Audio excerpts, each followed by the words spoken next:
വഞ്ചിയമയ്ക്കഞ്ചു മക്കളണേ അഞ്ചാമനോമന കുഞ്ചുവണേ പഞ്ചാര വിറ്റു നടന്നു കുഞ്ചു പഞ്ചാര കുഞ്ചുവെന്ന പേരു വന്നു.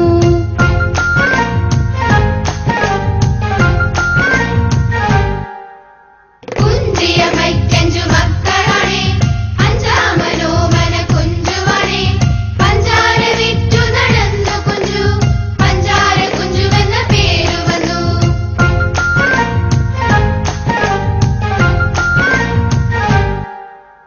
വഞ്ചിയിൽ പഞ്ചാര ചാക്കു വെച്ചു തുഞ്ചത്തിരുന്നു തുഴഞ്ഞു കുഞ്ചു ഇഞ്ചി കടിച്ചു രസിച്ചു കുഞ്ചു.